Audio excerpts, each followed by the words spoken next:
بسم اللہ الرحمن الرحیم۔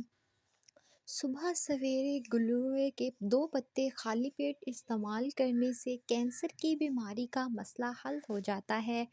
پھٹکڑی کو باریک پیس لیں اور اسے لیپ بنا کر غیر ضروری بالوں والی جگہ پر لگانے سے بال زندگی بھر پھر دوبارہ نہیں آئیں گے۔ دمہ بیماری کا مسئلہ ہو تو شام کے وقت ایک کھجور دودھ میں ڈبو کر کھا لیا کرو، آہستہ آہستہ دمہ کی بیماری دور ہو جائے گی۔ جوڑوں کے درد کا مسئلہ ہو تو دوپہر کے وقت سادے پانی سے 2 کھجوریں روزانہ کھا لیا کرو، زندگی بھر جوڑوں کے درد کا مسئلہ نہیں ہوگا۔ اگر بھوک زیادہ لگتی ہو تو کیلے اور دودھ کا ملک شیک پینے سے بار بار بھوک لگنا بند ہو جاتی ہے۔ اگر اسحابی کمزوری کا مسئلہ ہو تو دہی میں کھجور ملا کر چمچ کے ساتھ کھایا کرو، کمزوری دور ہو جائے گی۔ کھجور، سیب، بادام اور کیلے کا شیک صبح نہار منہ روزانہ 15 دن تک استعمال کریں، تھکاوٹ ختم اور قوت پیدا ہوگی۔ بیوی سے ہم بستری کرنے سے پہلے 2-3 کھجوریں کھا لیا کرو، زندگی نہیں ہوگی۔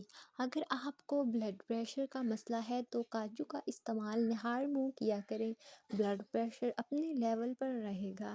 کدو کا استعمال گرمی کے بخار میں مفید ہے۔ کدو شریف جگر اور دماغ کو فرحت دیتا ہے، پیشاب کے امراض میں بے حد مفید ہے، پیشاب کی جلن کو دور کرتا ہے۔ بعض لوگ کدو شریف اور چنے کی دال ملا کر کھاتے ہیں، یہ مناسب نہیں ہے۔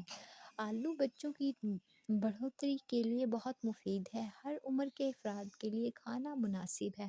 250 گرام سے زیادہ آلو کھانا نقصان دہ ہے، اس سے پیٹ میں گیس بہت زیادہ پیدا ہوتی ہے۔ آلو جب بھی پکائیں تو اس کو چھلکے سمیت پکائیں اور کھاتے وقت چھلکا اتار لیں، اور سب کھاتے وقت نمک لگا کر کھانا زیادہ مفید۔ بینگن کھانا امراض جگر میں بہت مفید ہے، گرم مزاج والے زیادہ استعمال نہ کریں۔ انگاروں پر بھنا ہوا بینگن ریاحی امراض میں بہت مفید ہے۔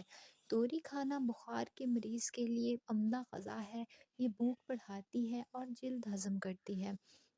توری